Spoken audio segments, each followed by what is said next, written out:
crime. Gold Fever Radio, we're kick-started and bright. The Dutch hunters here bringing treasures to light. Listen close now, the secrets unwind. In the depths of the gold, true fortune you'll find. Join us on Gold Fever Radio tonight. When Tuttle reveals what's hidden from sight. The clues are in and their meaning's profound. It's the Dutch hunter spirit, let's dig in the ground. Follow the clues, let the adventure begin. Join us on this hunt, we're ready to spin. Wayne Tuttle's the guide with wisdom to share. In the superstitions, there's magic in the air. Hey, welcome everybody, Gold Fever Radio. Once again, it is Wednesday. It is November. What is the day? The 5th? November the 5th. Welcome, welcome everyone. Here we are once again. Let's see who's hanging out here. Paul's first. Half Bucket. Desert Prospector. Hey, Desert Prospector. Who's that? I believe that's Roland. Hey, Roland. Look what I got. Whee! I got a present for you, buddy. Okay. Let's see. Daryl. Hello, Daryl. Let's see. Who did I miss there? Robert Porch. Hello. Steve Collier. Hello. Mark Nah. Hello. Say thank you. Thank you. What? Nice cover here. Oh, Robert. Oh, thank you. you jumped the gun on me there. Anyways, all right. Welcome. So I don't see our guest tonight was Wayne Tuttle. I don't see him in there waiting for us to come in. So hopefully, he said 6 o'clock Arizona time. I said yes. So hopefully he'll be popping in soon. So in the meantime, what have you got to talk about? Well, let me see. Today is National Stress Awareness Day. Now you mentioned that. Well, I was under stress all day today. All day today. I should have known that was the day. I could have. I have another order for you. He wants a Gold Monster 2000. Okay. Just got to give me a call. We'll take care of it. So it's also Love Your Red Hair Day. Do you got red hair? Kinda. Oh. Okay. And famous birthdays today. Kris Jenner is 70 years old. Who's that? The mother of Bruce Jenner? No, she was the wife of Bruce Jenner. Oh, there's Wayne. Wayne just popped in there. Okay. Yeah? Yeah. It's Odell Beckham Jr.'s birthday. Jason Kelsey, Brian Adams. Oh, Jason Kelsey. He's the birthday or the football player, huh? Cool. So's Odell. Oh, Odell. All right. Okay, so anyway, we're just hanging out. I see old Wayne's in the chat room there. So without further ado, should we just get him in here? So our guest, everybody knows, the one and only, Mr. Wayne Tuttle. He is we'd call him the Dutch hunter anyways, don't we? So you guys got any questions? Feel free to bring them your way. And let's see if he's in here. And here he is right now, Mr. Wayne Tuttle himself. Can you hear me? What? Yeah. Well, don't do that because I have 3 microphones and it was not wanting to recognize any of the 3. And I've been juggling. That's what I've been doing for 10 minutes. Oh. I finally got one of them working, but I'm not sure which one. Okay. Well, hey, it's working. You're coming. It's working, so I'm not going to mess with anything from here on in. I know Wayne does look like he's in our room, doesn't he? Yeah, he does. He's got bright lights behind him, though. We don't have the bright lights all behind. Kinds of guitars. I know that's the guitar room. What? That's what. Oh, that's what Roland says. It looks like you're in my office. Nah. Nobody has quite what I have in here. So how many guitars you got there? Completely total about 35 or 40. Oh, you got more than me then. And most of it is Fender Stratocasters and Les Pauls, Gibson Les Pauls. So. Oh, there's American Gold Prospectors. Hello, Billy Z, Karen and I. Hello. Yeah, I just got another guitar. Actually, I got 2 new guitars. I got that flag guitar, which is cool. But have you heard of the Arrow Band guitar? Well, that flag guitar, I was kind of thrown off because I was like, I've never heard of that brand. It looks like an SG body, kind of a Gibson headstock. I was looking at that and I wanted to almost ask you, is like, where did that get built from? Because I've never heard of that company. I forgot what company it says on there. It's amazing you can see that because it's dark back there. Oh, no, I saw it when you posted it on Facebook. Oh. Yeah. So I got this other one. It's called Arrow Band, and it's the one where it's a travel guitar where the neck comes off and you clip it together, and it plays just like a real electric guitar. It's got a built-in amplifier, and that's really kind of cool. I'll have it at the rendezvous. So, anyways, why don't you introduce yourself to everybody, who you are and what you do, and all that for everybody that don't know you. Well, everybody can look here. It says my name, Wayne. Okay, Wayne Tuttle. I am the History Channel show Legend of the Superstition Mountains. I have a YouTube channel, Legend of the Superstition Mountains, just to be redundant, that runs live programs and podcasts. Also appeared on Beyond Oak Island, History's Greatest Mysteries with Lawrence Fishburne, Unexplained, Unexplored, all kinds of goodies. And I'm also the host of the Dutch Hunters Rendezvous this year in its 21st year. So that's kind of a good summation without going into it. Long list of things I've done. 21st. Who's in the chat room here is coming out to the rendezvous this year? That's what we want to know. Is Thomas. Hello, Thomas. Mark Marabella. Yeah. I want to know who's coming out to the rendezvous. I know there's a couple people in there. So last year we got down there. For some reason, I was going to camp out in the desert. Oh, Robert Port said he'll be there. Desert Prospect says I'm trying to. I was going to camp out in the desert, so I got there early. Figured, I get there Thursday or whatever and camp out there. Then I noticed they burned all that up, so I ended up camping right outside the gate right there. And some lady opened up the gate and let us in. So that was kind of cool. So got in. Yeah, there should be a couple people around camping out there early. One of the problems they had was the homeless people coming out there and just living on the side of the road for months and months and sometimes years on end. And they create mud pits. I'm sure you saw a couple of the areas they'd camp in that just become mud pits. And the county decided that they would build the County Peralta Park. So if people wanted to pay, they could stay there and then shut off that state trust land to camping. So we'll see what happens. Oh, dog came and visited. I got a couple at my feet too, so that's all right. We don't have nothing. So let's talk about the rendezvous, Arizona Gold Hunter. Hello. He says, I'll be there Thursday to set up and we'll hit that spot, Jack, if you're game. Absolutely, I'm game. And you're gonna be there Thursday? Good. I'll be at the gate. So let me in there Thursday when I get there then, if the gates are we'll be most everyone will show up on Friday. And we'll have kind of everybody sets their camps up. We have a big campfire at the host area. Hopefully everybody brings plenty of wood. And then at the big Ramada, people can gather there as well. And then we sit up, swap lies. I think the last couple of years we've went out and kind of let a group of people go out. They bring their little ghost hunting tools and let them kind of wander the property.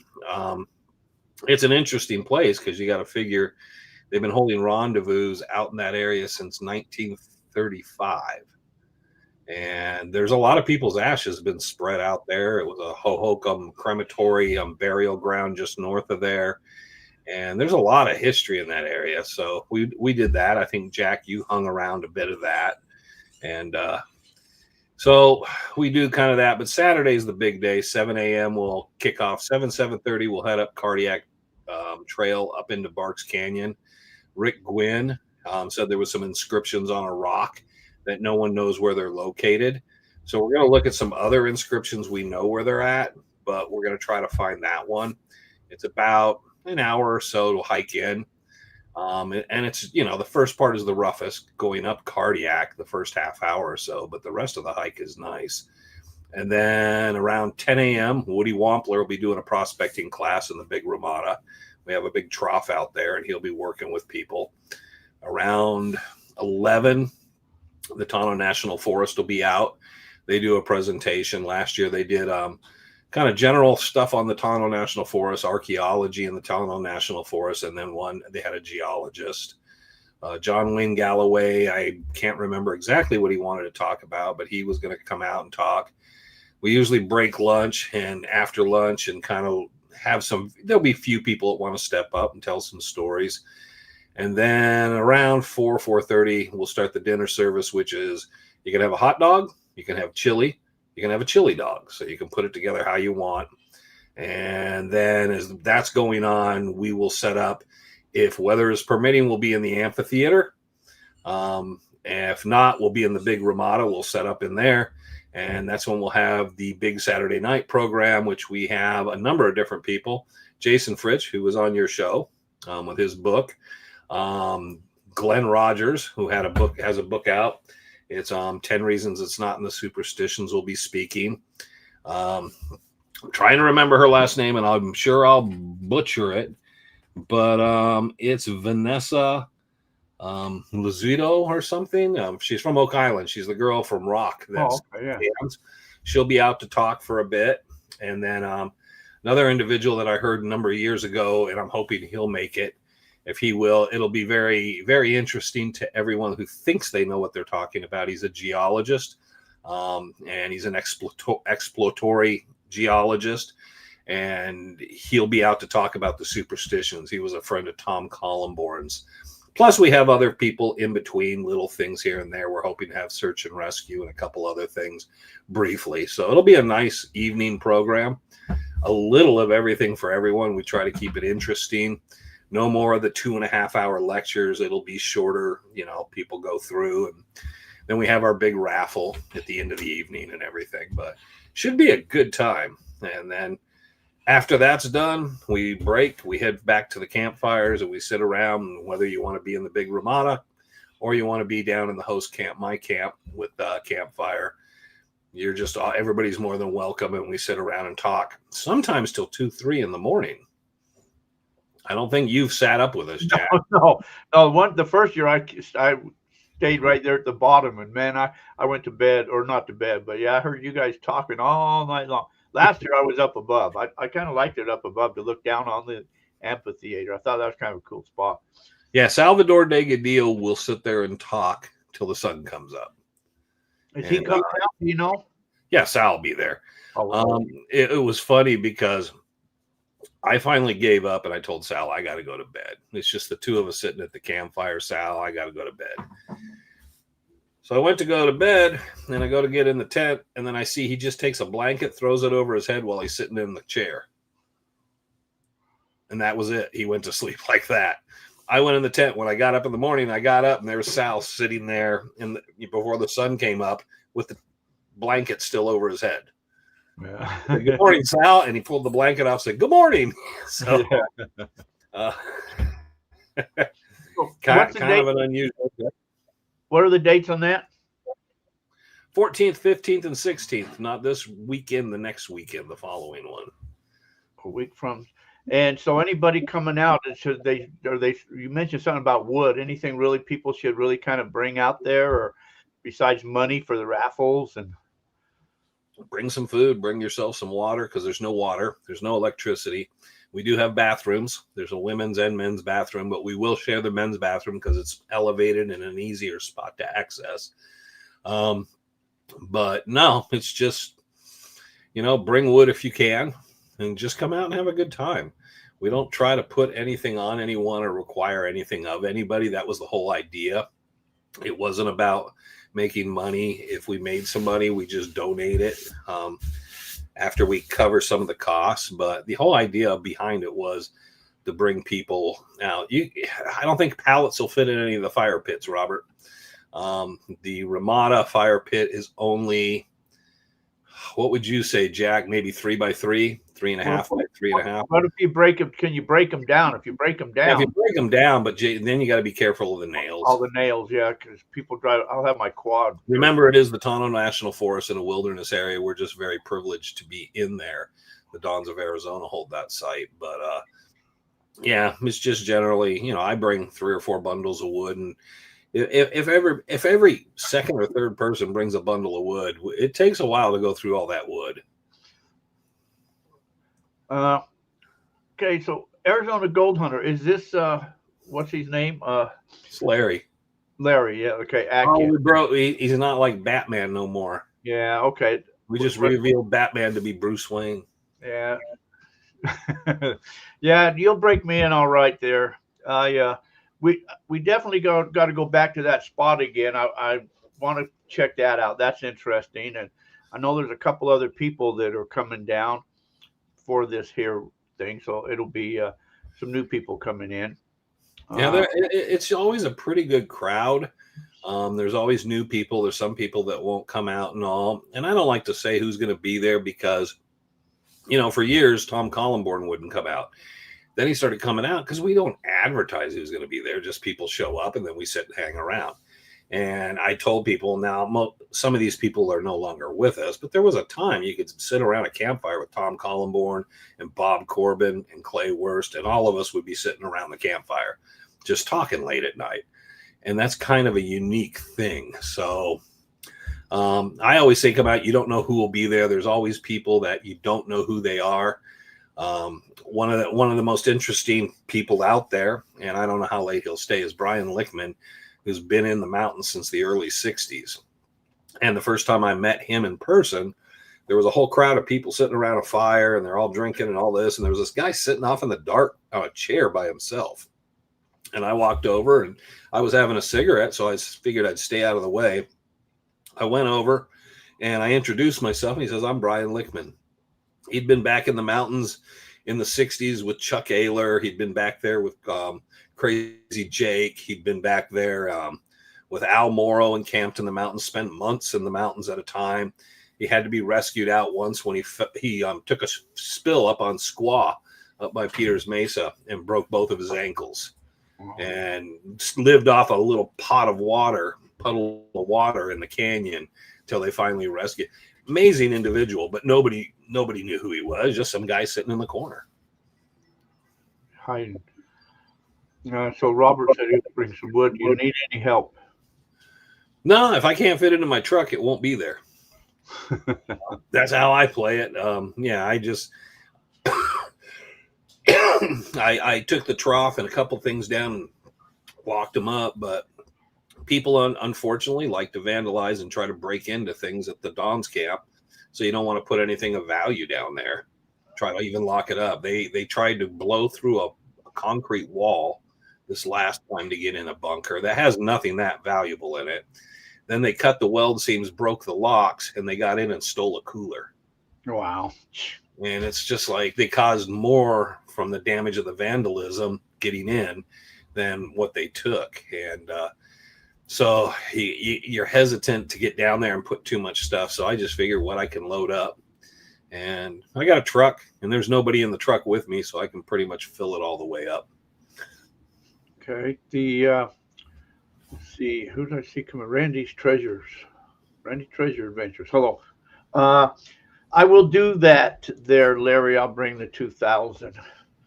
So I'll bring a few detectors to play with. But we talked about going to that staircase this year too, or somebody was saying we're going to go look at that. Every year they say we're going to do that, and we never do. It's gotten to be a really kind of like, and I'm not going to say it's a hard hike. It's because the wash you have to cross to get in is just literally become, it's not even a maze. It's almost just choked with cat claw stuff. So one of the ways now that it's gotten even worse and worse is I'll get up on a boulder and look around and try to figure out which ways to go. But that kind of sucks because there's just no easy route to get up onto the mesa. And it'll be interesting if a bunch of you go out to it, because it will be interesting to see how bad a shape it's in because of the rains, because it's been deteriorating very, very badly over the last maybe 5 years. Well, I'll have a drone, fly a drone around there. Well, remember when you get there, if you fly a drone there, you're in the wilderness area. Yeah. So if you're up from the parking lot a mile and a half or whatever, but if they see you, they can get you. So you got to be a little careful because they will post a ranger or a county sheriff sometimes in the parking lot. Yeah, I mean, no, I flew a drone around there last year, but remember them lights that were down below too? I don't know what those lights were that were shining, the red and blue and weird lights. Drones? No, they were way down below. We didn't know what those lights were. Someone pulled into camp and told me there were 2 guys flying drones. That's what they said. Oh, no, those weren't drones way out there. They were like, they were weird, but no, they weren't drones. So tell us a story behind. So you mentioned one of the guests is going to be why there's no whatever in the superstition. Yeah. See, I've kind of wondered that myself. Was that all just fake? That he just said that to throw? Well, here's your problem, Jack. Reinhard Petrash and Julia Thomas went in the mountains to search for the mine. Jim Bark came across them a couple times. They ended up stopping at his ranch, one of the last trips they made in as a group. While they're there, Reinhardt went over to Jim Bark and said, look, this is the story. This is what happened. And since you have the ranch, if you find something, maybe if I share all this with you, we can work out some kind of deal. Well, once Jim Bark heard the story, he went to Julia and asked her. And Jim Bark went back and forth to each of them and then asked each of them, I think it's 30 questions. But he said they told the identical same story, almost word for word.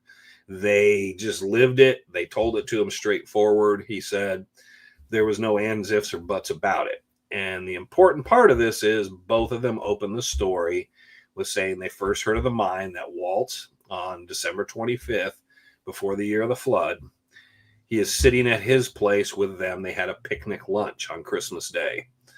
And they both said they were talking, and then things got kind of quiet. They're sitting there, and they said out of nowhere, Waltz just started saying, my mine lies out there in the Superstition Mountains. And he started talking how he came upon the mine and everything. Now, one of the biggest problems is they obviously were honest, and then they went to search for the mine and always believed that's what he told them, and he told them the truth. Why would Waltz, just sitting there, decide to tell them that? And his reasoning was he was too old to mine it. He lived longer than he was. He was 81, 82, so he needed some cash and someone to help take care of him. So he talked to Julia and said, basically, I have a cache in my camp. We don't need the mine, but we can go get that, and there'll be plenty enough gold. We'll be fine. And the whole trip that was planned was them to go up to his camp, retrieve this ore that he'd buried, all this high-grade ore, and that they were going to bring that back out. And unfortunately, the flood happens. He's never really able to get out there. And Reinhardt even talked about the fact that he wanted to go to the mine, and Waltz told him, no, once we're there, I'll kind of explain how to get to it, but we don't need that, and I'm not able to do that no more. So the story, you get the Dick Holmes and all these other versions. It's pretty plain and simple. It's just an elderly guy that had some friends, and he said, hey, we all could use the money. I got this stash. I'm at the end of my stash because, back then, who would have thought he was going to live into his age? He outlived almost all his friends. So he's just saying, hey, let's go get this stuff. You're taking, we'll be good. And unfortunately, when he died, I believe what happened over the 8 months that he's laying there sick because he had pneumonia, and from February till October 25th when he dies, I think what happened, he lived too long. So what he kept doing is trying to explain to them how to get to the camp, where the mine is, how to do this, which way they should go in. No. You know what? Let me make this simple. I think he had too long and talked for way too long. And then by the time he dies, they have this confusing idea of where the mine is. Now, remember, they'd never been in the mountains, so they're just going what he told them. And that's not most of the clues you hear of. It was different, but Jim Bark captured all of it. And like I said, he said both of them told the identical story. He said in the 30 questions, there was a slight variation on one question that wasn't really important. But he said they nailed it. They both knew. Neither Julia or Reinhardt ever wrote a book. Now, Julia gave interviews and talked to some people, but neither of them really gave much information about that. In fact, Dick Holmes, who claimed he sat with Waltz when he died, is the one that's all over the newspapers and the stories that are told. So Dick Holmes was out there blabbing about it, and where the mine is and the clues. He did that for years, and then he dies. John Spangler, who was Jim Bark's nephew, got the manuscript because Jim Bark wrote a manuscript with all this stuff in it. John Spangler started letting people read it. He didn't want them to copy it, but he said, you can read it because I don't think it'll help you find the mine, but it tells you the history and what was happening. And that's when the Reinhard Petrasch and Julia Thomas story really started to evolve, that we found out, oh, okay, this makes, and it makes perfect sense because there was no treachery. But unfortunately, here's your problem, Jack. There's no murders. There's no treachery. There's none of that. It's just kind of boring. It's just an elderly gentleman who's become sick, realizes he needs more money. He's going to survive, wants to help his friends out, figures his friends will help him to retrieve this. And we'll move on with our lives till I'm gone. And, he was buried next to Reinhardt's brother. So they obviously had a good relationship. And then Waltz passes away, and it took them probably 6 months before they really managed to go out and look for it. It took them a while because, again, they had to find someone that had some knowledge of them because they had no clue. There's no maps. They're just going in there blind by what Waltz says. And they were all over the place. They started out around Hog Canyon. They ended up around south of the ranch. Jim Bark even said when he first ran into him, he couldn't believe they got a wagon in as far as they did. But eventually they end up around Marsh Valley, Needle Canyon, and that area on the north end of Bluff Springs. And then how much time, and they were out there in the summer, like in July, August, September. And then just finally that initial group of Reinhardt, Julia, with his brother and father, Gottfried and Herman, just finally they just all decide they've had enough of each other and searching for this, and they all went their individual ways searching it. And so the story grows because each person that hears about it or became partners with one of these people and worked with them, they hear a variation. Because, Jack, if you're a storyteller, what do? You embellish and you find things that hook an audience and anything that works, and you try to kind of be different than anybody else tells the story. And I think that's what happened to the Lost Dutchman story is everybody writes a book, and I would guarantee you that 70% of the books you or I pick up, the initial story about Jacob Waltz and and he has a documented life. There's actual documents, papers, all kinds of stuff. Most people don't even bother with that. They don't look at the real person he would have been. And that is one of the first problems. He did have mining claims. He had the Gross Lode and Prescott. He had the Big Rebel, the General Grant. He was a naturalized U.S. citizen who filed claims. He did all right on his farm because he had a nice sized farm down there around 12th Street and Buckeye Road. He just, one of the things that was really difficult back then is with no family, he just got really old. And who's going to take care of him? And he also had an adobe house that had locking shutters and a locking door. And I always like to make the point, there was a gentleman who was a real estate broker, and he did really, really well in the Phoenix area. And they show his offices, and there's nothing over the windows, and there's nothing in the doorway except a blanket. That was a very successful millionaire real estate developer's office. Waltz had locking doors and locking shutters. So Waltz was a very private guy, but he had some money, but he didn't probably show his money. He probably was a bit reclusive except for his friends. And the big key factor here is the Starr brothers took care of him and his property. Were supposed to care for him later. They were from Germany. Julia Thomas grew up in a plantation where she was taught German, and she spoke fluent German. Reinhard Petrasch was born in Germany and spoke fluent German. So everyone associated with Waltz, that was his native language, and that's what he did. He hung around with people that spoke German, which makes you and I think, well, how did Dick Holmes get the death confession when Waltz always wanted to speak in German to everybody, which probably didn't happen. So, wow. So who's that say? Asuka? Asakura. Asakura mining and prospecting. and prospecting. So I guess we're planning a hike. Yep. to the spiral hike. I think that's Thursday. Friday. Are you guys doing that Friday? That's Thursday. Thursday. Okay. What time you planning on that Thursday, Larry? Oh, somebody else said that. What time Thursday? I will be there, Robert says. All right. So let me ask you a question. Yes. Let me ask you two questions. How many times have you been in the Superstitions? Oh, geez. I never, I'm not 1, 2, 3, 4. More than 100? Probably easily. Okay. So you've been in there a lot. Now, when you go in there, do you go in there just to look around? Do you go in there for just the hiking, or do you go in there maybe looking to see if you can't find any of Jacob Waltz's clues and stuff like that?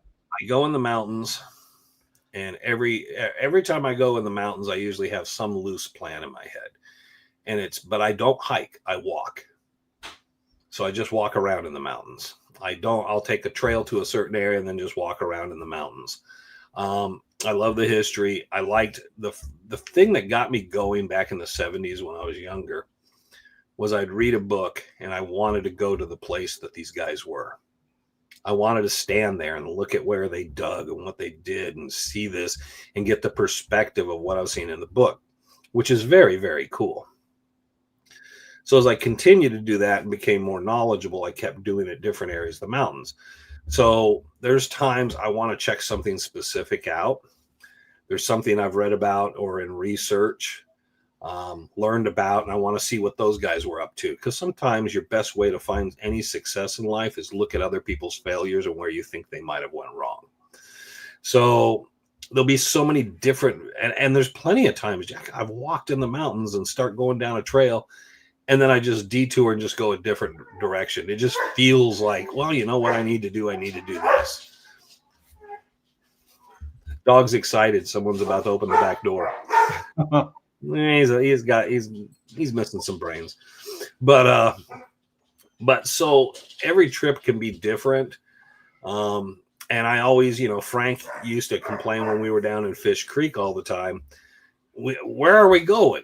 Because I will always try to take slightly different routes in and out of places just to see what I haven't seen, to cover, even if it's 10, 15 feet to, the west. I'll just go because I want to kind of work my way around, because you never know what's changed, what pathway, where there might be a camp. And that's how you find things, in my opinion, is you just walk. If you hike, you're not looking the way you should be. So I've never been a hiker. I've always just been a person that walks, and I might walk faster till I get to a certain point, but I just generally see it as I always want my attention on everything around me. What's changed since the last time I've been there? You can always see something you've never seen before. Something will just pop up. I'm sure you've had that where you went through the same place, and then one time you went, I never noticed that. Right. Shadows and different days. And And it's just, say the geology, the rains come in and wash things out, and things are a little different. You watch how the water travels, you see different things. There's always things I learn in the research I do, because I'm always Greg Davis, the director of the museum, one of the founders of the museum. Greg has this huge archive.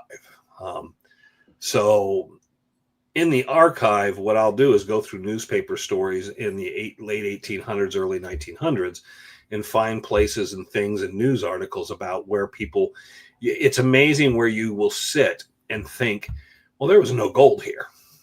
And then you'll find in the newspapers that there was a gold strike there, and there was quite a bit of activity at one time. So because we're dealing with that caldera situation, the superstitions, there's not a lot of surface stuff always defined. And it can be tricky because we're at the Don's camp, we're in the caldera. We're in the volcano that collapsed. So because of that, it's just a mess geologically compared to most places you search for gold. So you think, oh, there's no gold here. Well, people were finding gold there before. But the Forestry Service, the U.S. government, different groups have done a great job of brainwashing people. There's no gold in the superstitions, which has allowed people like Frank and Woody, when they went in into Hewitt and they had their lower claim, and they pulled about 20 grand in placer out of one little spot. It was about 6 to 8 feet long and about 2-3 feet wide. And it was literally just coming out for them, till it played out. Well, problem is that moved through the ground from something else. So there is gold somewhere else. It just over millions of years had moved to there. And that was the original idea of our TV show, was to chase that placer gold and try to work out where it could have come from. And then, of course, Hollywood, they decided completely that we needed to be focusing on other things. But if you watch the show carefully, even though there was a lot left out of the first episode, you can tell it was about me and Frank and Woody wanting me to go back with them and my knowledge of the area, and then my relationship with Clay and Tom and stuff. And we were supposed to go look for that ledge or source of where that gold was coming down through there. And that was the original idea. And then they just decided to play games after that. And they always throw you the curveball about, let's talk about this. And it's like, what does that have to do with anything? And again, when people watch the show, we'd find some gold and they say, well, we can't talk about it because that's anticlimactic. We got too much show to go. And we want to do a season 2. So you can't find gold here because people would want you to stop and stay here. So it's like, okay, so we move on. And so that was a lot of it. I see that question. Your favorite place in the superstitions? I got a lot. I really like the top of Bluff Springs Mountain, though, because it's so isolated. Get into Bluff Springs Canyon, and usually I don't see anybody. And that is kind of incredible to me. I like going out where I don't really see anybody. And it was on Bluff Springs Mountain, actually, one day. I was sitting down, having a cigarette, crossing across the top. And I was looking at these rocks in front of me. And I could see some quartz in them. And that was unusual in the flat area up on the lower south side mesa. And I started picking them up, and they had all kinds of iron in them. And I have them in the garage somewhere, and I've showed them to people.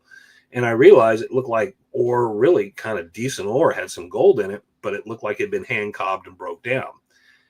And what I realized at that point is not the Dutchman, but any mine up there, someone had been mining, and the Burroughs mule, someone's pack, dropped some of the ore. And it was just laying there on the ground. And I just happened to sit on that rock and was taking my time and looking over the ground, and there it was. And of course it caught my eye because it was unusual to the geology of everything around me. And I never found any more, never found anything concerning it, but I knew there were mines that had been covered up there. Could it be Spanish? Could it be Mexican? Could it be later American mining? I don't know, but somewhere up there was a pit mine that someone was pulling some pretty good gold out of, and made my day. So I don't know who Greg's like. See, David Keith III. Well, the only one time the Cajun. Oh, okay. I remember one time being in there. We talked about before. We camped there. Garden Valley, Garden City, whatever that is. Garden Valley, yeah. Up there on top, and that was after we had a lot of rains. And then I guess you keep walking past there, and you go down some trait, and you run into this big ass canyon. And that canyon had water just flying through there, so we couldn't probably hit Boulder. Probably hit Boulder Canyon. It was paint vine. Yeah. One second down. Water. Yeah, Boulder Canyon is one of the ones that can really run water. So yeah, that was as far as we could go. But we camped there at that, and then I think another time we went in, we camped over by Charlie Boy, I guess. Yeah. But I when I first went in there, I agree with you that it was very kind of spiritual in a way, it's kind of really, I don't know if it's eerie feeling. It is different. I can see what draws people in there is there's something about that.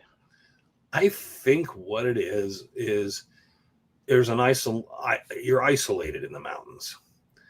And because of that disconnect, and it's growing less and less because obviously satellite phones and wireless phones and cell phones. I mean, there's a lot of places you can get service in there now, but there was a time you went back in there was just nothing. You had the water. So it cuts things off. And outside of maybe an aircraft flying over, it gets very quiet back in there, very still. If you're in the western side of the mountains, and most of the mountains, it's like sunset comes earlier than it should for you because the sun dips behind the mountains before it hits the horizon. And I think it's just that you're disconnecting from the clock of life, and it makes you feel different. And I think some people embrace it. I find I'm always just feel at peace in there. There's nothing weighing on me. I can leave all my baggage out and just go in there and just do what I do. And then when I come out, I can pick it back up. But when I'm in there, I'm just focused. I'm focused on just my trip and enjoying myself. I think, and many times I talked to Clay Wurst or Tom Collenborn, and we talked about going back in there, especially by yourself, and staying the nights by yourself. And it makes a change in you because you realize this is how people lived, how people existed at one time. And when you're able to kind of make those big disconnects, it's a huge deal. Getting lost in those mountains, turned around, not panicking,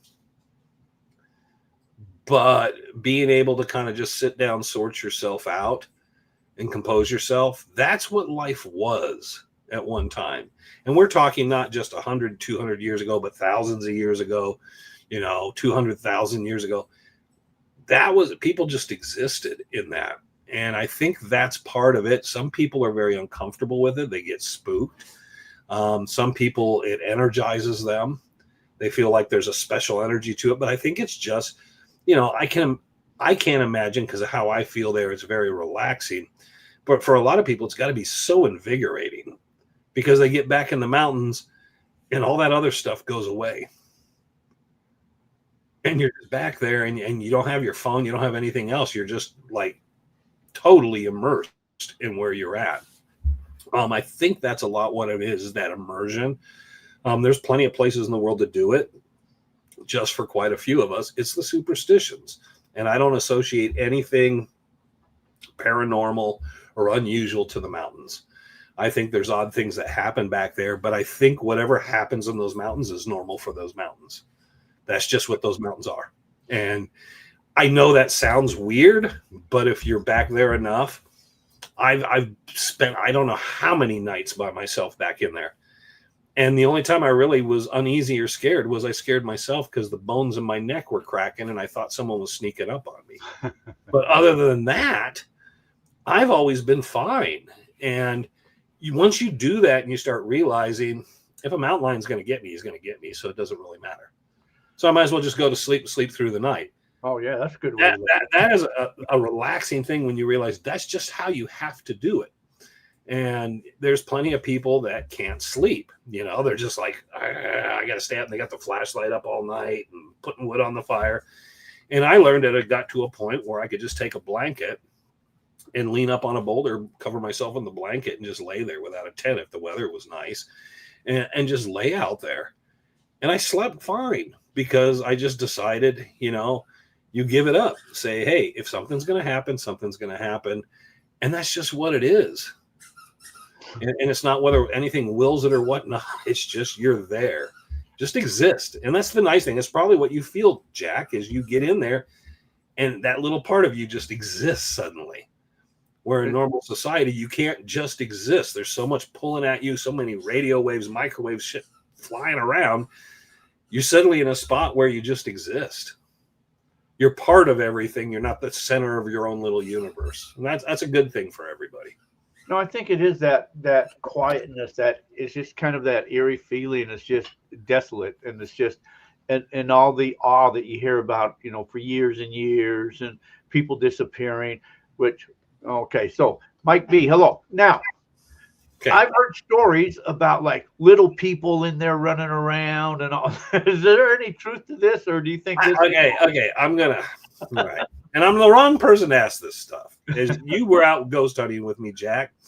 Which I want to tell you, I've got a lot of ghost hunting equipment I'm bringing this year. Okay, you bring it, and then I'll explain how it works. I work for the electric company, and I read. I got WIM pods, and I got EMFs, and I got all types of stuff. Okay. So one of the problems I have is I've been in the mountains now for around 50 years. Okay. Over 50 years, but around, let's just say 50 years, put a nice round number. I've never seen anything in the air I couldn't explain. I've had a couple odd incidents I can't fully explain, but nothing I would say, ooh, that was like crazy. That was something spooky, this, that. I've never seen little people.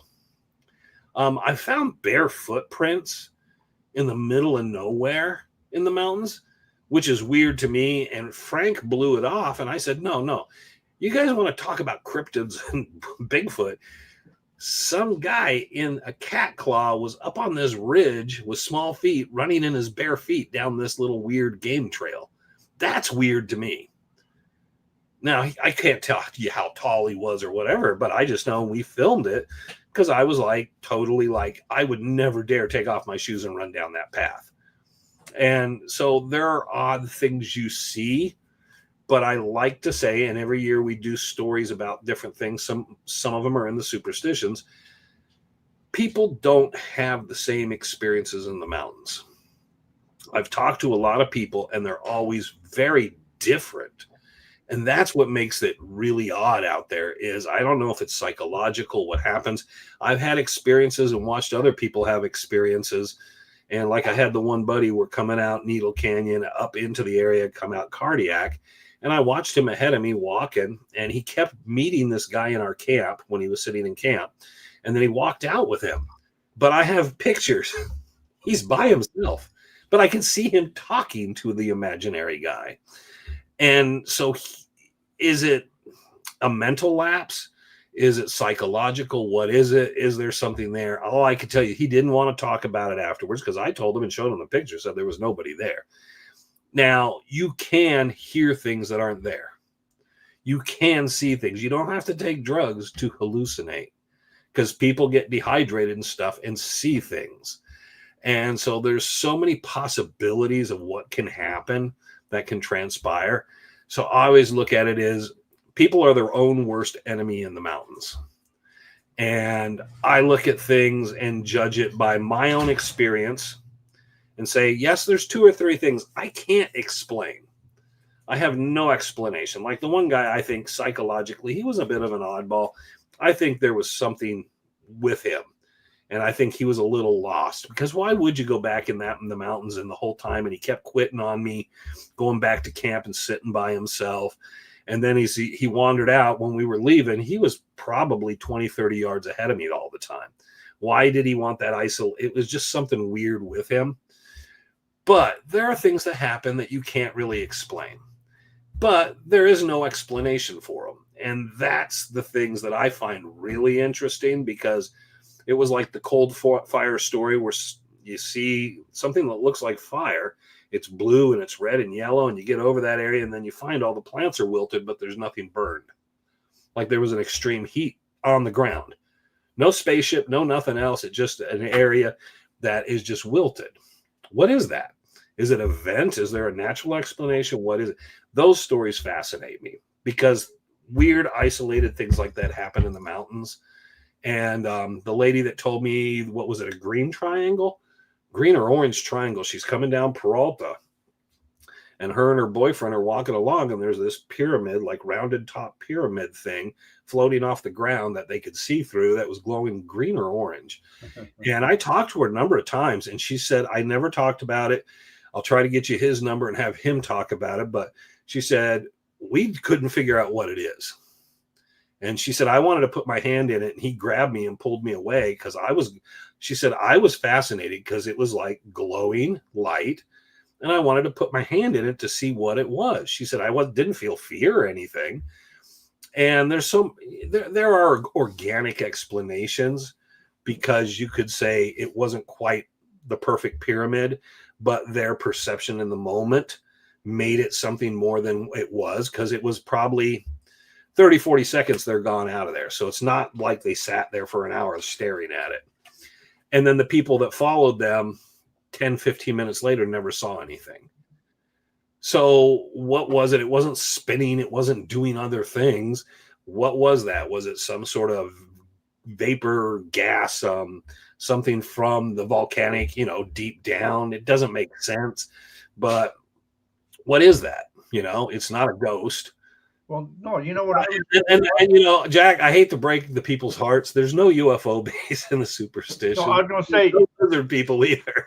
They flew into the mountains. Have you ever heard of I've got them books. They're the Indians used to look up the canyons and they would see these vapor things and they thought they were ghosts. But what they really were is, like where gold is or where different things are, releases these mercury, vapors. It can be sulfur, it can be so many other things. Heat. Right. And you gotta remember, these were 3 super volcanoes, and vents can happen temporarily, and it can release something in the air. And she was willing to, she just said she never wanted to talk about it because she felt foolish. Those people I like to talk to because they always say, don't use my name. I don't mind if you tell the story, but it's so weird because I've waited my whole life to hear someone have a similar story and no one does. Those are the coolest stories. That's when I always think, oh, okay, is it imaginative? And the last one I did was a couple and they were with some friends and they both talked to me and they told the same story of hearing voices down in Caballeros camp. And it was really interesting. Didn't deter them from anything. They said they had a great trip, but they said it was so weird. And at one point it sounded like the gentleman's mom was talking to him. And at another point, the 3 others sitting in the camp, while the one guy's off relieving himself, hear his voice across from them talking to them. And they're like, what would that be? Never heard of anything in that area like that. That fascinates me. Because what is it? Is it just, and psychologically, so many things can happen, Scary. Jason Fitz. Fritz. He's here. And Cockatoo Birdman Bill. So on that story, I won't say who tells that story a lot, but about the ranger and this little guy that was like, whatever, Yeah, and the little people stories, Tex Barkley told a lot of those back in the 30s and 40s, because he said they had legs longer on one side than the other so they could run down the sides of the mountains really fast because the long leg would keep them balanced as they were running sideways. And so you hear that and you realize it was kind of that campfire tale. I always dig through stuff and, anytime it's all oral history, you have to question it because again, you come back to storytellers and I know, Clay Worst did it. I do it a little. I try to really refrain from doing it is if you realize you're telling a story and a bunch of us do lectures or give talks and you realize something hits, to go with that the next time, right, Jack? Yeah. Everybody laughed. It feels good. How to continue to work this story. If it doesn't work, you will limit and you learn how, I was supposed to talk for 30 minutes and I only lasted 15. So you find ways to colorize, thinking you're not changing the story, but every change helps cause more change.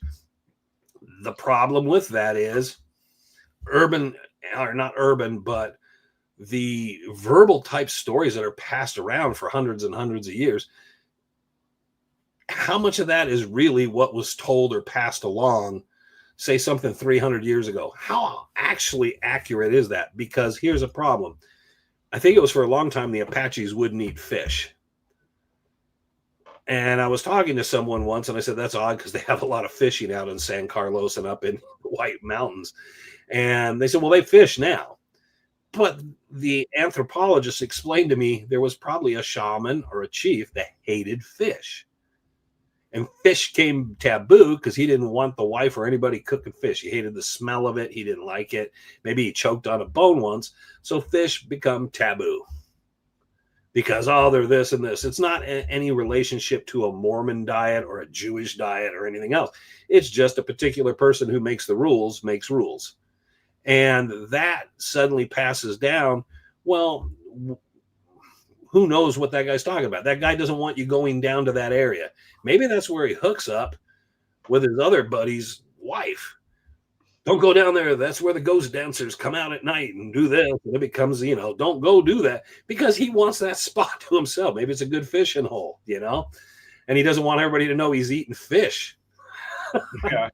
So when you listen to the oral history, it's tough because it falls oral history generally, unless it's a generation that's talking to you away from the incident, a lot of times it becomes folklore.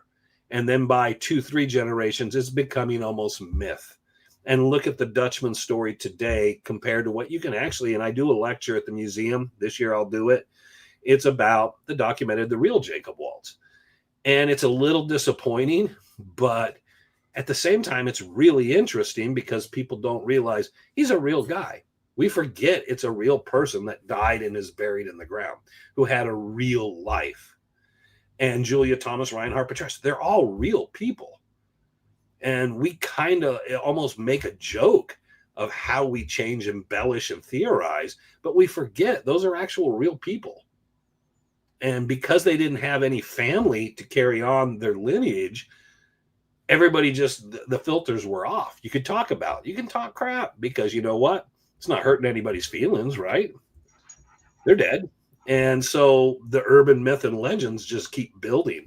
And remember, now we get Jacob Waltz on one side where he's the murderous Waltz that runs around the streets drunk, buying shoes for children, shooting people randomly, bragging about his gold. And yet you read the newspapers of the time period, and there's a few newspaper reports about Waltz, but there's nothing about any of that. Now, here's what's important on that. In the 1880s, in Phoenix, the newspapers, if you slapped a horse on the street, you made the front page. Everything that happened in this town of 1,000, 1,500 people made, because they had no newspaper stories.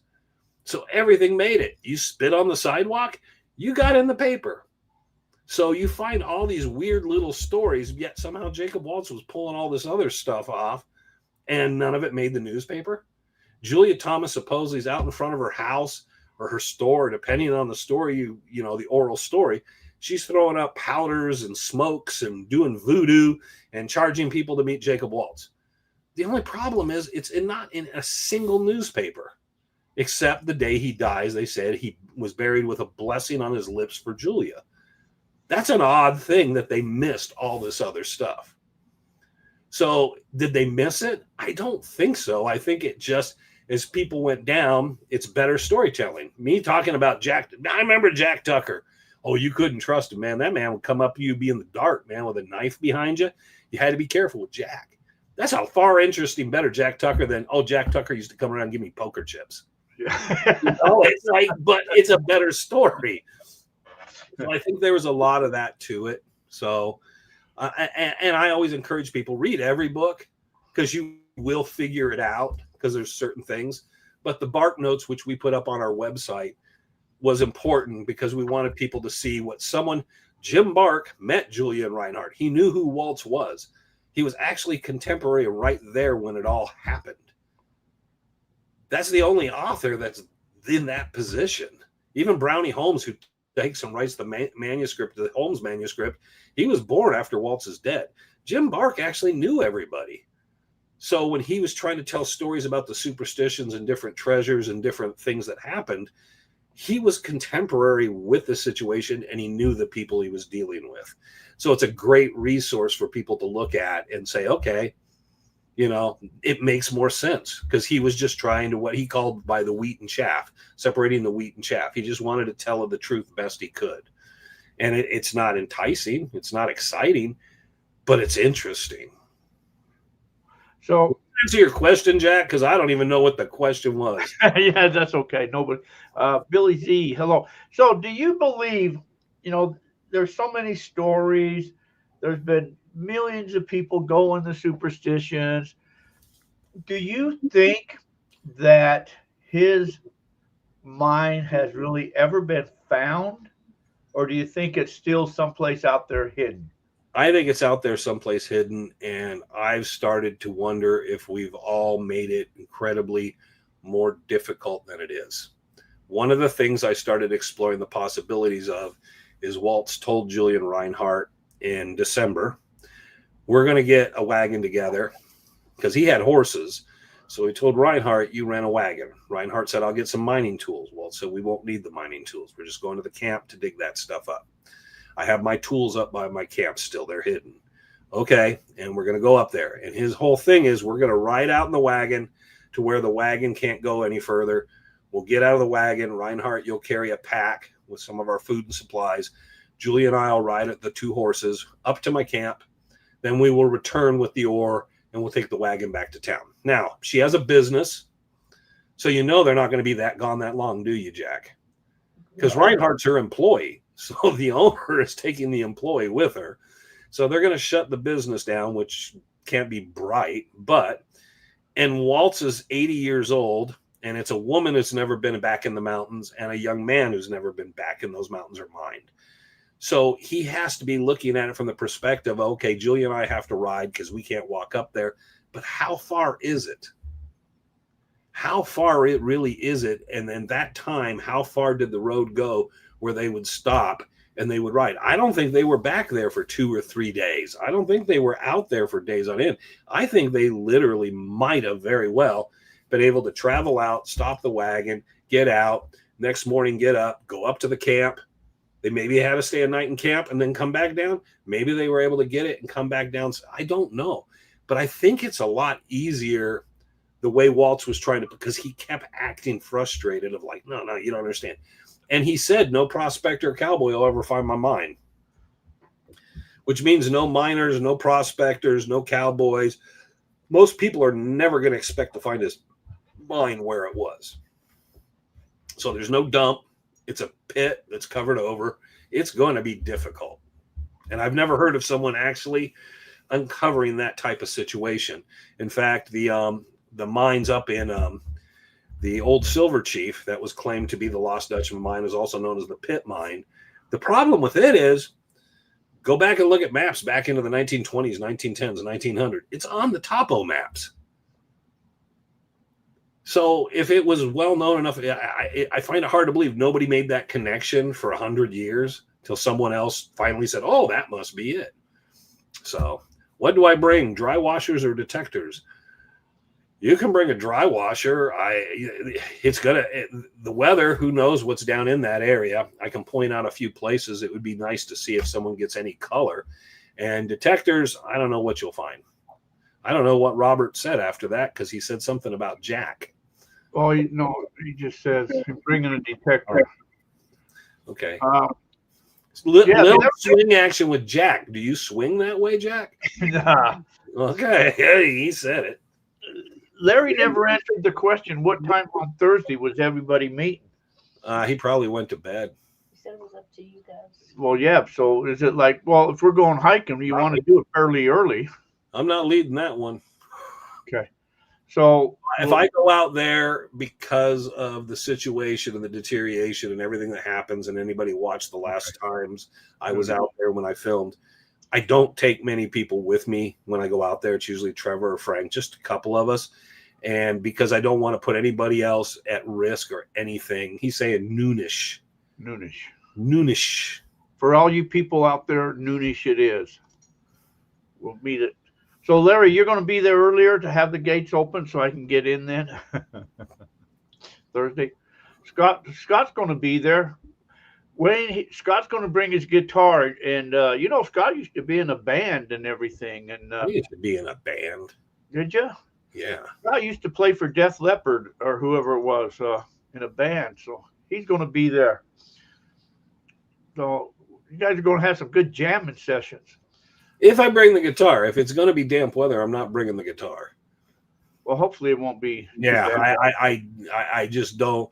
I bring it generally. I'll bring the beat up guitar. I'll bring something nicer, but I usually kind of watch the weather. If I feel like it's going to be humid, damp, or anything, I don't, because I just don't want to have that space taken up by something I don't want to pull out. Yeah. So because you're going to have the humidity, the damp air, the cool air, the campfire, all the heat and everything else.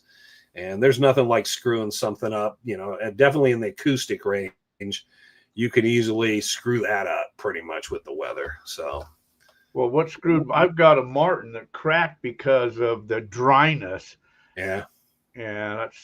But anyways, so Kim will have the gates open at noon. Cool. Okay, noon it is, and now I know what to be there. There you go.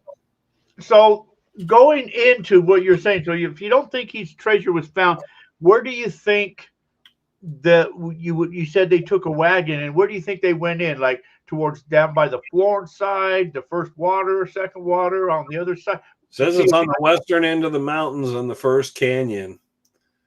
Take the first canyon in. So you can take that from either or. And Julie and them first went to Hog Canyon, which is on the western face, kind of towards the south end. Then Jim Bark seems to imply he ran into them in that range and around by the ranch, because they stopped by the Quarter Circle U Ranch on one of their trips out to have the horses fed and camp the night before they headed back to Phoenix. So they had to be in that area. Now, here's the other problem. We also know they were up in Marsh Valley and the area of them down off Bull Pass and down in Needle Canyon, which I wouldn't think they traveled all the way from the southern end to the western end up to the northern end. I would think they came through First Water, and I've heard stories about them coming through the First Water area because it was said one of their trips they passed right by the Mammoth, where the Mammoth mine was found. So they obviously took different approaches with different people they went in the mountains with. One of the best resources we had, and I tried to talk to him here and there, was Tom Collenborn. Tom's dad was partners with Herman Petrash for a time. His dad visited Herman and heard a lot of the stories. Now, Greg Davis also missed an opportunity because Bob Garman knew Herman. And there was a lot on those early trips we don't know about, because we get bits and pieces, because Bob Garman would tell you about the time they were out in the mountains searching, and he said Julia got a lot of burrs and cat claw in her dress and stuff. So she went to Guyana to get it all out of her dress and out of her stockings. When she did, Reinhardt spied on her while she was kind of partially undressed, and she heard him and got mad at him. And Garman thought that was a hilarious story. Well, it is a funny anecdote, but he never tells us where they were when it happened. So we don't know where they were exactly a lot of times searching, which hurts us because they're the people with the best information, the most recent information back in there. So we know they're sticking to the western side. Now, people will say P.C. Bicknell went in after talking to Julia, but he said he was hunting for the Two Soldiers mine, and he claimed the information he had, he went out towards Rogers Trough and Iron Mountain, and he searched in that area. But he was very specific. But he also searched the western side a number of times. So everybody seems to be, the Reinhardt Chash. Well, the last thing I'll say on this is Herman Petrash, before he died, was sending Bob Garman up in the mountains. And it's in Bob Garman's book. You can read it. And he's sending Bob Garman out to look for things. And it's in the area of LaBarge and Needle Canyon and Bluff Springs. And if you read the anecdotal stories in Bob Garman's book about the day Herman died, you know they were in that same area. So it's the same area Herman's been in for 50, 60 years. So that's where he concentrated his searches. And then they came back to camp, found Herman was dead, and Bob Garman said, basically, I never wanted to hunt the Dutchman. I hunted it for my friend, and I did trips for my friend. But now that he's passed away, I'm going to stay over in the eastern side. So then people decided Bob Garman knew the Dutchman's in the eastern side. No, every place he searched was the western side for Herman and Herman's information. When Herman died, Bob Garman said, I really think I have a better chance of finding silver in the eastern superstitions, which is correct. And he started concentrating on that. So that was important. Tom had a lot of that knowledge and those stories firsthand, talking to people and with his dad's journals. And I was always interested in trying to figure out, and Tom never had put it all together. I always was interested as where exactly did they camp? And what was the sequence of camps? And who was with them on some of these different, because there was different guides early on. There was different people. Because Julian Reinhardt obviously did not load a wagon, drive west in the wagon, and then just stop and stand there and try to figure it out. They had someone that had some knowledge. And we're missing all that information about those that early trips. And then they dissolve. And then we can follow Herman and Reinhardt a bit because they would file claims or we'd know where they were. But again, forums are a bad thing. People get in forums and they tell stories and say they heard from so-and-so and so-and-so. And for many years, people thought Peters Mesa was named after the Petrash family. because they were called Old Pete. Well, it wasn't. It was after a rancher named Peters. And Tom Collenborn would always tell people there was a rancher called Peters back there. That's why Charlie Boy is Charlie Boy. LaBarge is LaBarge. They were all ranchers in the area. Peters Mesa, named after a rancher. There was a story of Reinhard Petrasch being up on Peters Mesa, and Tex Barkley ran him off. Then I found these old letters and some of this stuff and found it was talking about when Reinhard Petrasch, and Tom's dad talked about it, when Reinhard had been run off of Bluff Springs Mountain. And it was the same exact story, except Tom's dad, who knew Herman, and this is written in the 30s, is putting it in a completely different place. So what happens with forums and stuff is people take pieces, and it's like it's the old foundation at Hugh. There's not really even a foundation anymore. I think one of the steps is left. Yeah, there's no foundation. It's on the south side of Hewitt Road. And there's some digging there. The tree's still there, but yeah, there's almost nothing left. But it's just, you're in this problematic thing of people like to add on and then say, well, this is where I think it is. And there are a lot of people think, oh, it's in Peters Mesa. So every story starts going Peters Mesa. They tell stories derived from Peters Mesa. There was a story about another gentleman, and I won't say too much about it because I'm going to do a video on it someday. I found a letter from a very famous, well-known worldwide treasure hunter that he's talking about this person and where his camps were and stuff. And yet someone else had put them in a completely different place and said he was friends with them. Well, we found out he wasn't friends with them. And we found a letter where this other person said just before he died, I was, visiting his camp. So you find out there's a, different truth here and all. Are links allowed to be pasted here, Jack? Yes. Oates, a lot of rendezvous. Oates like Daryl Hall and John Oates. You can post whatever you want there. Was it another question? What wasn't there? I thought I saw another question. I didn't see one. Oh, sometimes things disappear too fast. I guess not.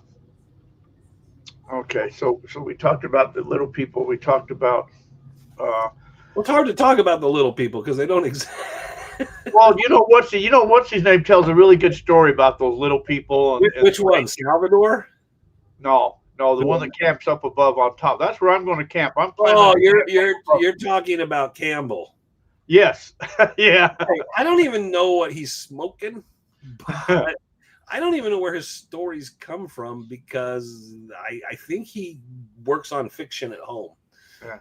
He sat down in camp and just told me one night, he talked to someone, then he turned to me and said, I'm so drunk, I can't even remember what I'm talking about. And I said, don't worry, Steve, it don't make any sense to me either. So yeah. I don't know how much time Steve's really ever spent out in the mountains. I like Steve. He's a good guy, but yeah, he told the story one time about the nasty little people and the Rangers and anyways, but yeah, so it makes you always wonder. I mean, people go in there and they disappear and they never come back. And there's a band of former carnival midgets back in the mountains that have a site. Yes, they're bootlegging whiskey and growing marijuana. Yeah, let's start that rumor, Jack. Yeah, that is probably more realistic than Steve's story. And Steve Peasley, hello. Somebody's got to eat. Even the little people's got to eat, So, so no story about the flying saucer that flies into the mountain there, disappears into the rock. No, Clay Wurst lived at the foothills of the main mountain. He had those big telescopes, those ones that cost a lot of money. Those big giant things.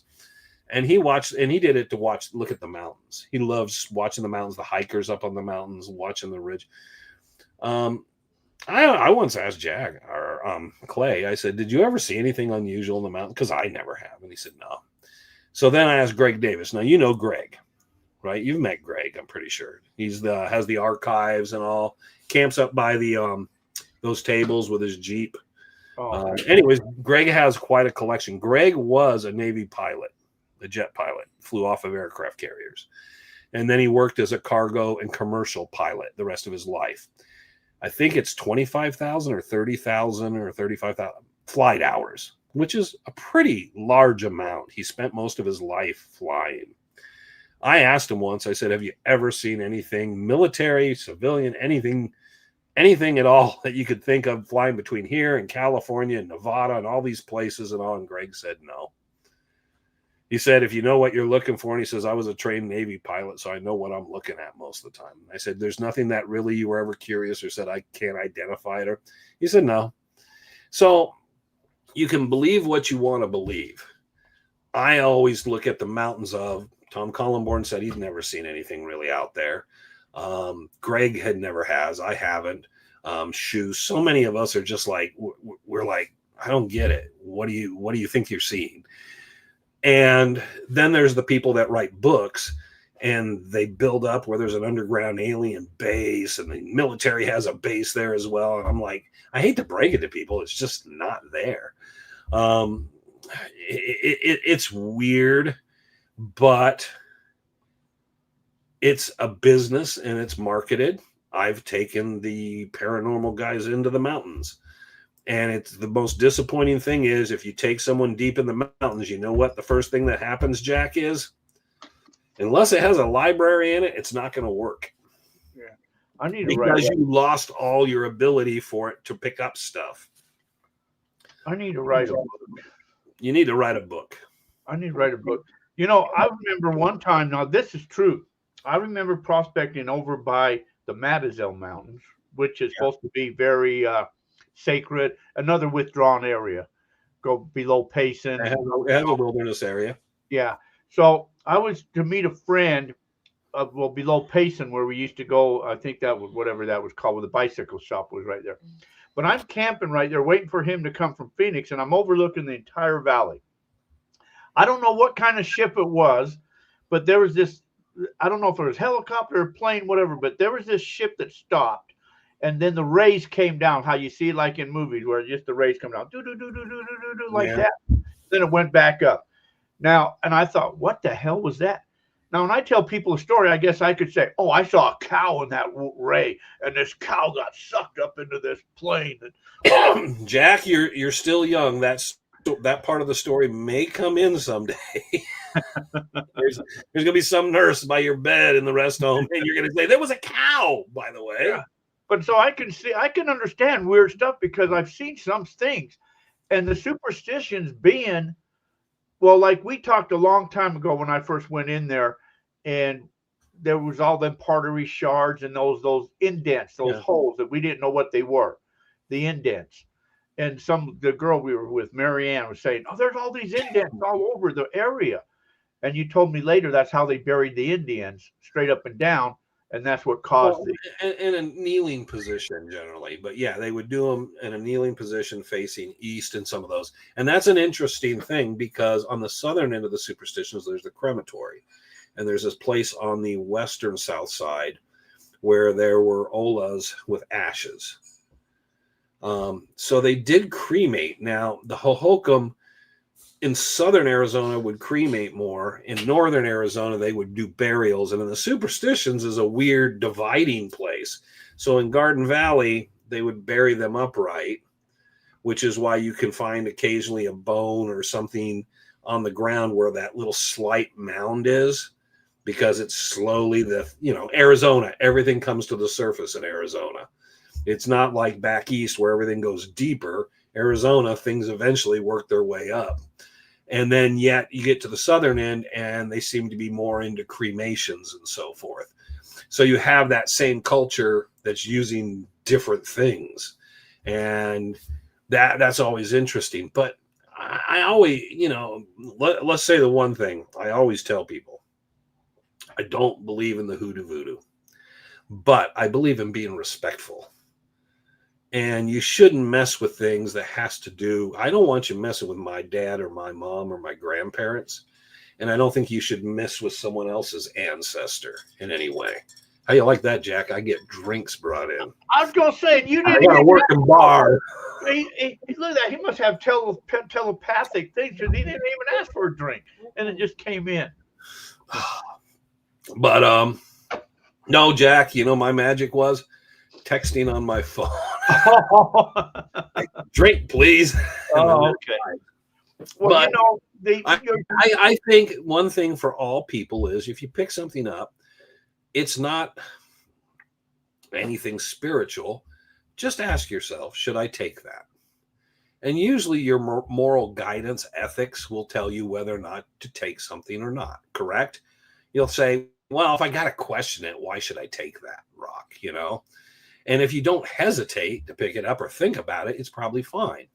That's just your own compass going off. People should live by that rule. And I know of other treasure hunters, and I've seen others do things that I'm like, that's not right. Because let that person, whether you want to say at peace or whatever, have some respect for the family, the people, and whatever that put that person there. They were put there to be away from everything, to be hidden from the world. And now you're glorifying and like, hey, check it out. And people did that horribly wrong in the 20s, 30s, and 40s. People would go out and just take burial mounds and dig them out in the Arizona desert, bring skulls and pottery and stuff and all that kind of stuff home, put it in their houses. And it's so funny because I also point out those people that have those collections and stuff privately, eventually they start giving it back. But I always ask them, I said, how haunted is your house? And they're like, I've never had a problem. Man, you robbed a grave, took and you don't have any problems. Well, that kind of throws that whole thing off. Because you think if there's anybody be vengeful, it would be the guy you robbed his grave, took his stuff he's supposed to take to the afterlife, and you took his bones with you. And then you put it on display in your home. Oh, it just hadn't got to him yet, but no. Okay. No, I've heard a couple stories over in the Madazels about, you know, Indians appearing on somebody's bed and stuff like that, you know, because they took stuff and you know, I've heard all them type of weird stories. Jack, you and I should have a ghost hunting show. You believe, and I just sit there and look at you like you're crazy. No. But that's the problem with most people, and there's paranormal groups that refuse to have anything to do with me once they meet me, because I point out you got to use science, and they go, well, we use science, and then they start explaining things, and I said, that isn't science. Do you know what that is? I know what that is, the electronics, how that works. That's not science. Science is basically trying to disprove something. And then if you can't disprove it, it must be correct. That's how the hypothesis works. And these guys go like, hey, you know what? Let me take a dowsing rod, swing it in the air, and you know what? It vibrated. That means there's a ghost here. How do you, what is your science behind this? People do things, and it's entertaining. I get it. I watch Ghost Adventures. I watch Ghost Hunters. I love that stuff.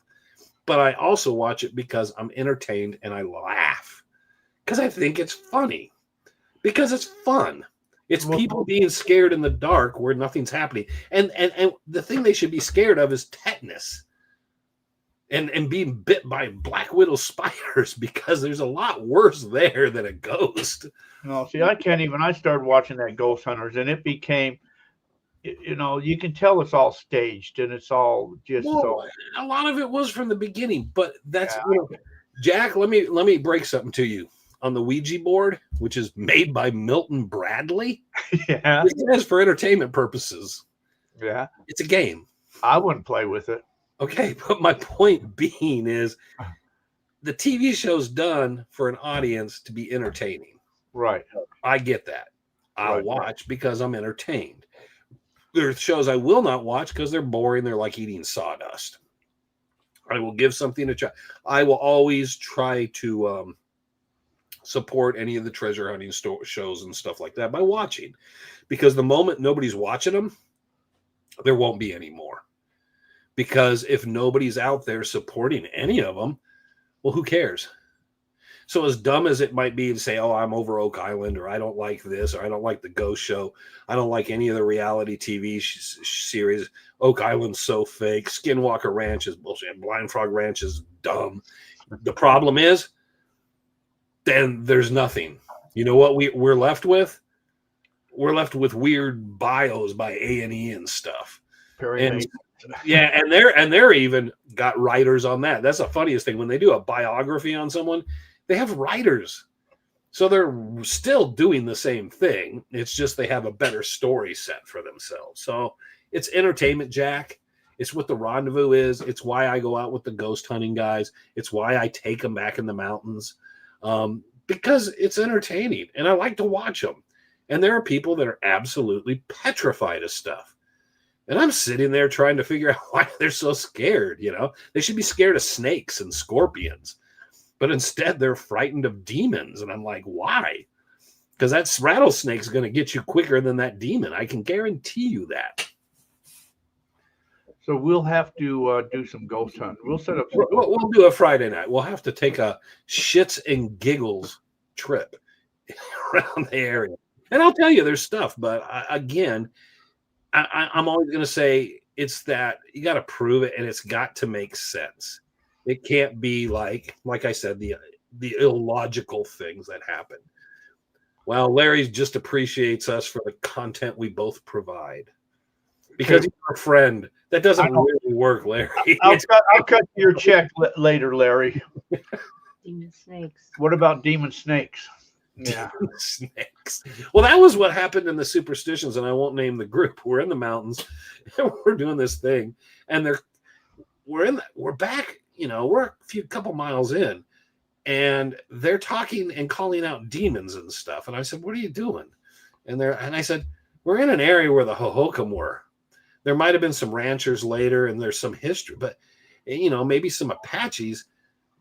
But why are you doing demonology? It would be more, wouldn't that be elemental spirits?" So then they had to switch their whole show because now it had to be the elemental spirits, but they didn't know how to deal with that because they didn't know Apache. They didn't, and the Hohokam have a dead language.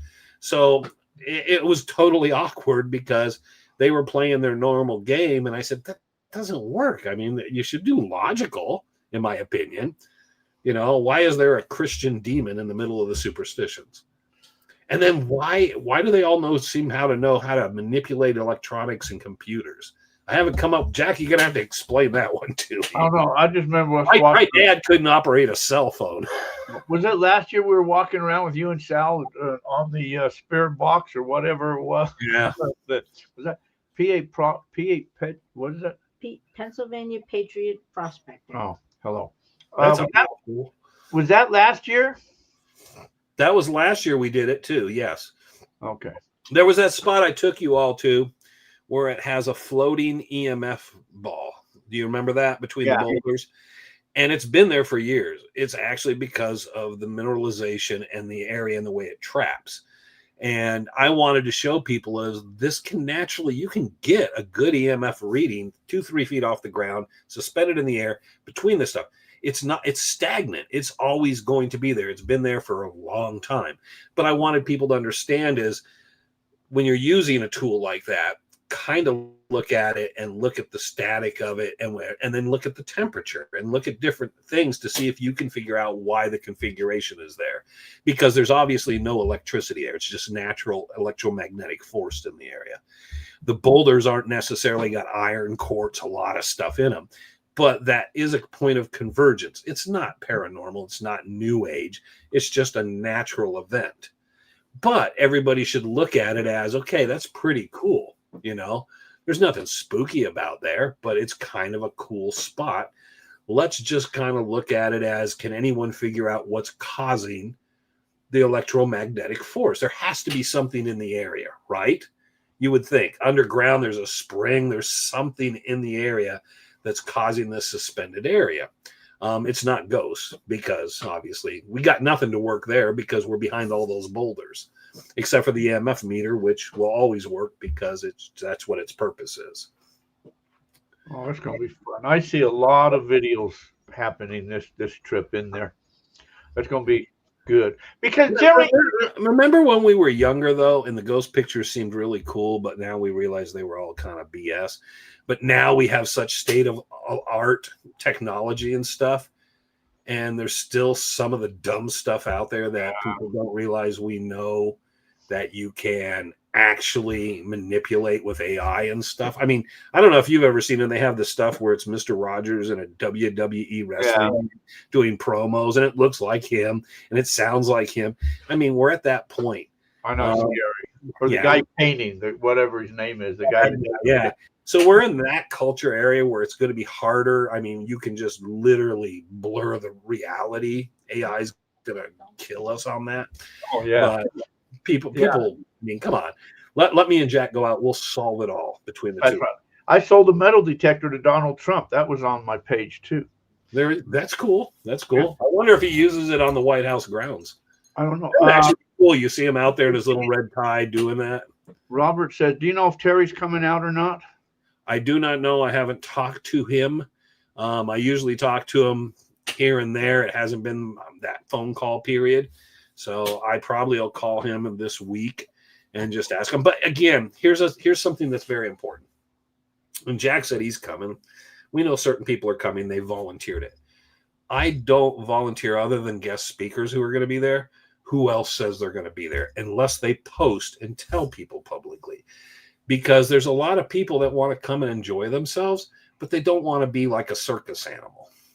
And that was a problem we had for years of, I understood Tom Collenborn would come out Thursday.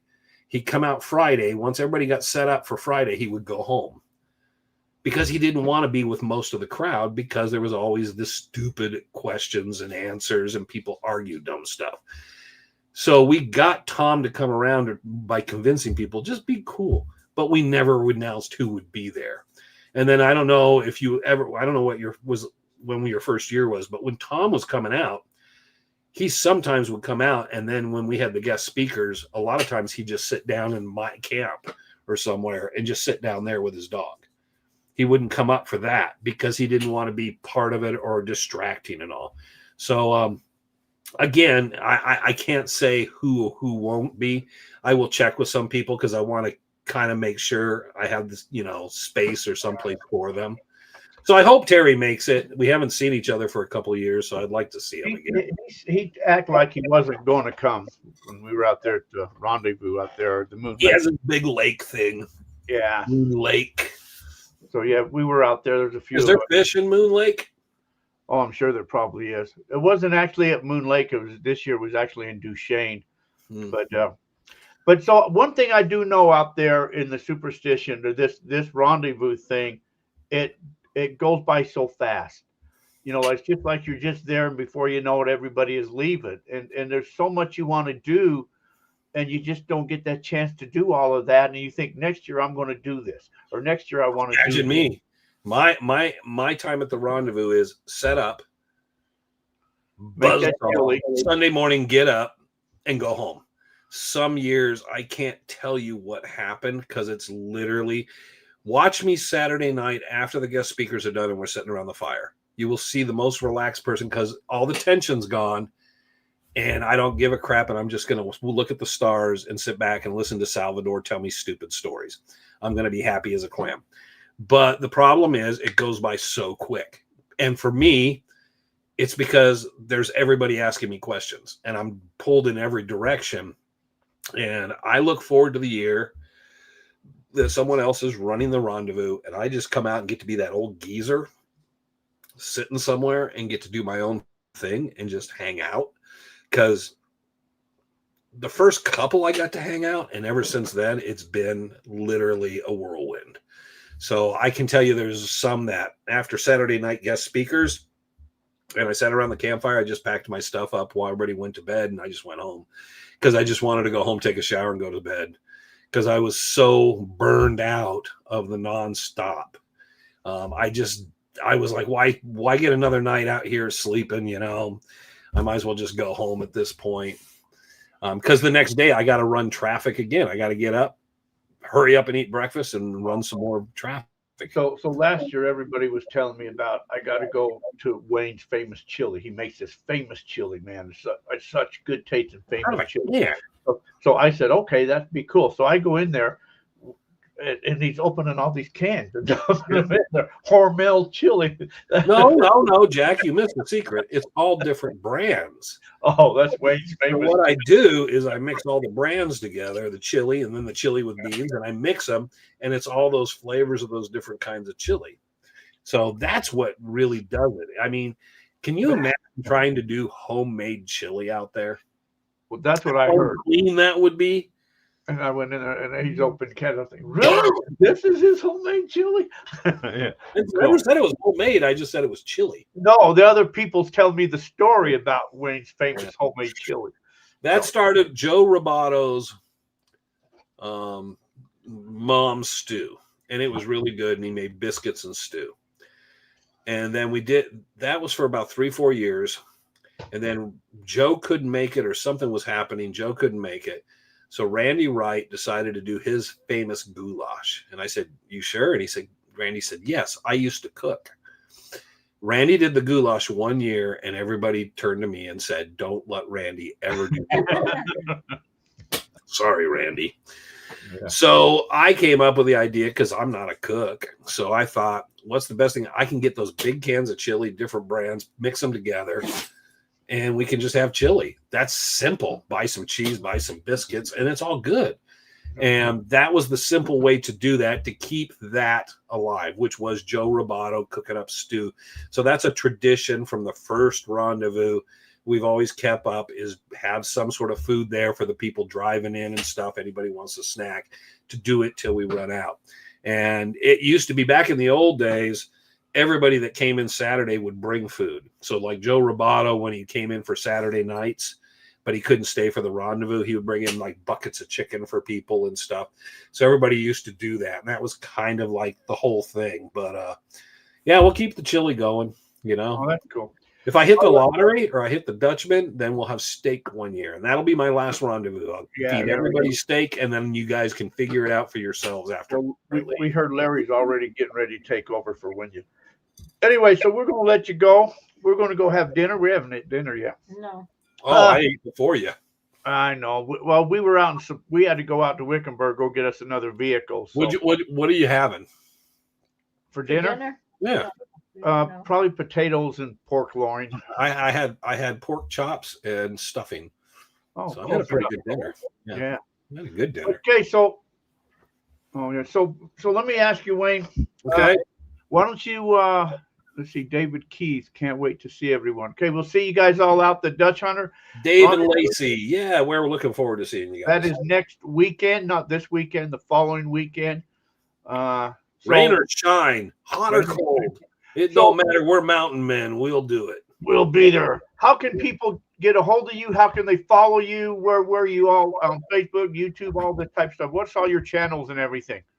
I am at YouTube, Legend of the Superstition Mountains. Facebook, I'm at Legend of the Superstition Mountains. More information at Dutch Hunter Rendezvous on Facebook. So through those, and there is a website, Legend of the Superstition Mountains website. You can go there, and there's an email there where my son Trevor sends everything from there. So you can message from almost any place. Additionally, the website you can email.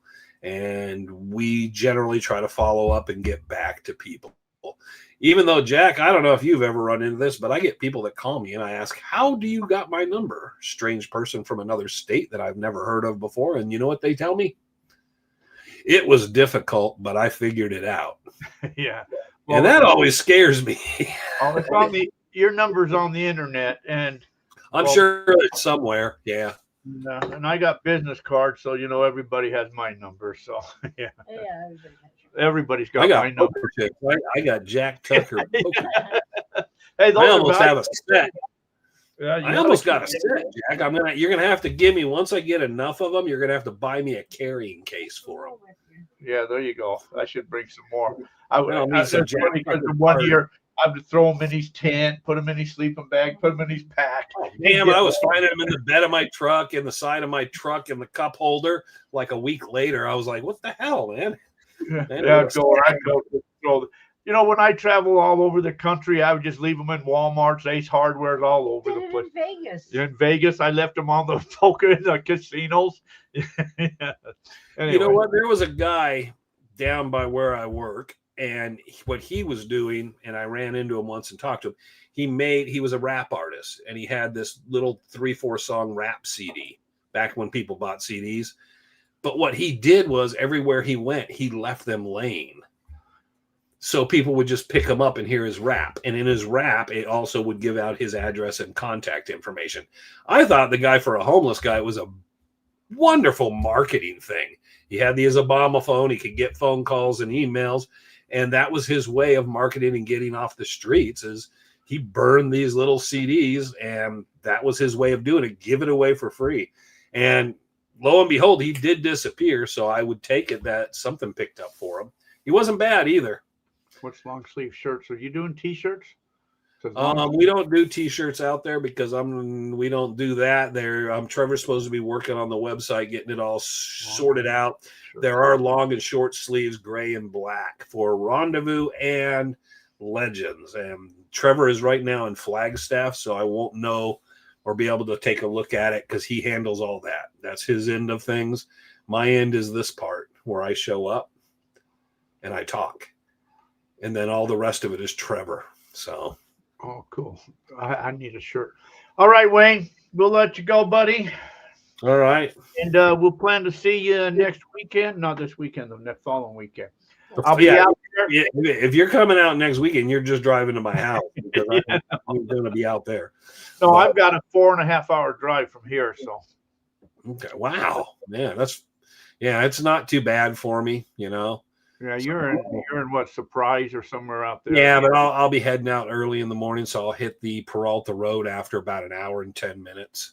Oh, So yeah. it's not bad. Yeah, it's it's actually easier for me to get in the superstitions than go to a lot of towns and stuff around here. So, I mean, going to Wickenburg is going to take me about the same amount of time, and it's ridiculous because it's that close to me, you would think. Yeah, we were in Wickenburg today. Yes, we will. So yeah, we got in a wreck last week. So they told Or us. at least she's doing better. Yeah, so we went and got her. She was in the hospital. She did. Yeah. So we went and got a car today. So we do have another car now. So that's Okay. good. So anyways, we appreciate it, Wayne. You guys all take care. We appreciate all of you guys. You guys that are coming to the Superstitions, we'll see you in a couple of weeks. The rest of you guys, get out, create your adventures. Thank you, Wayne. We appreciate you, bud. Thank you, Jack. Lisa, we will talk to you guys in 2 weeks. Bye, So, Wayne. Week and a half. see you guys all. Bye.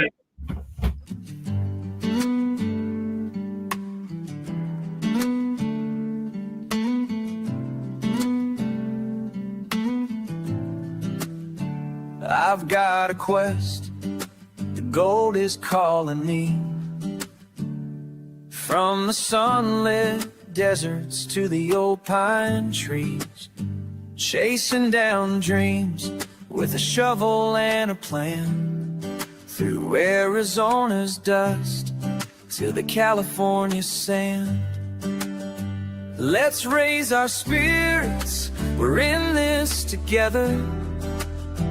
Gold in our sights, chasing fortune forever. There's gold out there waiting to be found. Grab your gear, let's shake up the ground. From deserts to the hills, we're on a roll. Join me out there, let's discover our gold.